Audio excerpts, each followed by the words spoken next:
और ये हमारी आर्म्ड फोर्सेस के कमांड सेंटर्स के साथ समुद्र में तैनात हमारी शिप्स और सबमरीन्स के बीच एक स्ट्रांग और रियल टाइम कम्युनिकेशन यह डेवलप करेगा।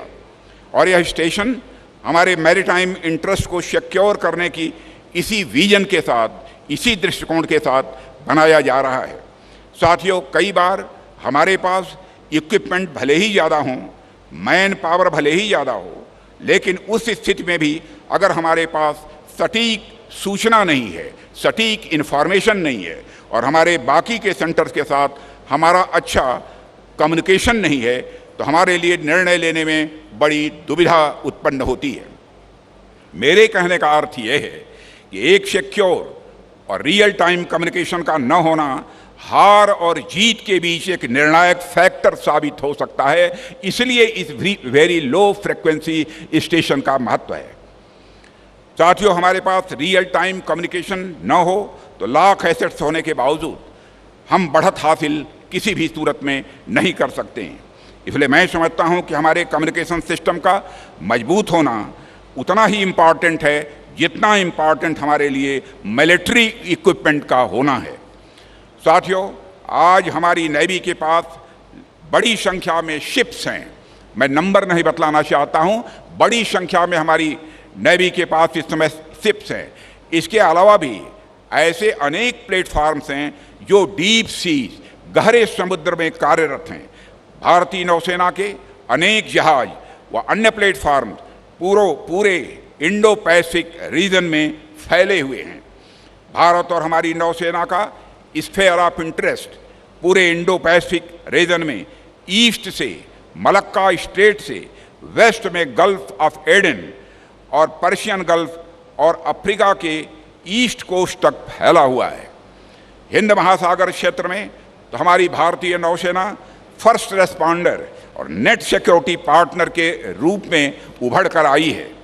एक और महत्वपूर्ण बात पिछले कुछ वर्षों से तेजी से देखी जा रही है मेरे साथियों। आज दुनिया के लगभग सभी बड़े देशों का ध्यान मैरीटाइम रिसोर्सेज की ओर जा रहा है। आज कई मिनरल्स, कई रेयर अर्थ इत्यादि जो समुद्र के अंदर पाए जाते हैं, इन मैरीन रिसोर्सेज को प्राप्त करने के लिए दुनिया के बड़े बड़े पावर्स हिंद महासागर क्षेत्र में आने के लिए होड़ लगा रखी है। तो चाहे वह व्यावसायिक दृष्टि से हो या फिर सिक्योरिटी का दृष्टिकोण हो, हर दृष्टि से हमारी नौसेना के लिए यह अत्यंत महत्वपूर्ण हो जाता है कि वह अपने आप को लगातार मजबूत बनाए और इस क्रम में उसके कम्युनिकेशन सिस्टम का मजबूत होना यह और अधिक आवश्यक हो जाता है। साथियों, इतिहास भी इस बात का गवाह है कि जिस भी देश ने दुनिया में अपनी विशेष पहचान बनाई है, जो शक्तिशाली बने हैं, उन्होंने एक समय में समुद्र पर डोमिनेट जरूर किया है और फ्रांसीसियों, पुर्तगालियों और अंग्रेजों ने समुद्र में अपना इफेक्टिव प्रेजेंस इन लोगों ने दर्ज कराई है। इस स्ट्रेटेजिक डोमिनेशन तथा रिसोर्सेज के कंपटीशन में अगर भारत को अपना इंटरेस्ट सिक्योर करना है तो हमारे पास प्लेटफार्म्स और इक्विपमेंट्स का ये होना तो ज़रूरी है ही, परंतु इसके साथ साथ कम्युनिकेशन सिस्टम का भी एक मजबूत होना यह बहुत ही आवश्यक है। इसीलिए यह वेरी लो फ्रिक्वेंसी आज इसका जो यहाँ पर शिलान्यास हुआ है उसका एक महत्व है। एक मजबूत कम्युनिकेशन ही हमें मजबूत डीप सी फोर्स बने रहने में सहायता प्रदान करता है।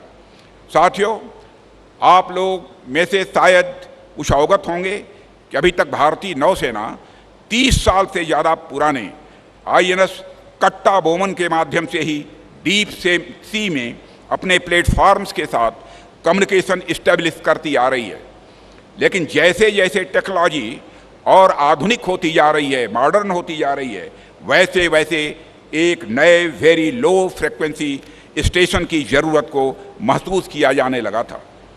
यह वेरी लो फ्रिक्वेंसी स्टेशन हमारी नौसेना की इस आवश्यकता को पूरा करेगा, ऐसा मेरा पक्का विश्वास है। यह पूरी तरह मॉडर्न टेक्नोलॉजी पर आधारित होगा। यह न सिर्फ हमारी वर्तमान ज़रूरतों को पूरा करेगा, बल्कि आने वाले समय में भी टेक्नोलॉजिकल दृष्टिकोण से, तकनीकी दृष्टिकोण से भारतीय नौसेना को तथा हमारे मैरीटाइम फोर्स को और अधिक मजबूती प्रदान करेगा। साथियों, मैं अनेक मंचों से इस बात का जिक्र पहले भी कर चुका हूं कि हमारे वर्तमान के जो भी कार्य हों वह सिर्फ कुछ समय को ही ध्यान में रखकर नहीं किए जाने चाहिए, बल्कि हमारा दृष्टिकोण फ्यूचरिस्टिक होना चाहिए। भविष्य की ओर हमें बराबर अपनी नज़र रखनी चाहिए।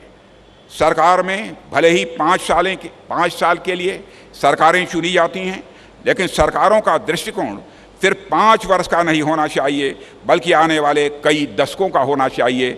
शायद इसी सोच के आधार पर यहाँ के मुख्यमंत्री रेवंत रेड्डी जी ने इस लैंड को प्रोवाइड करने में बहुत महत्वपूर्ण भूमिका निभाई है।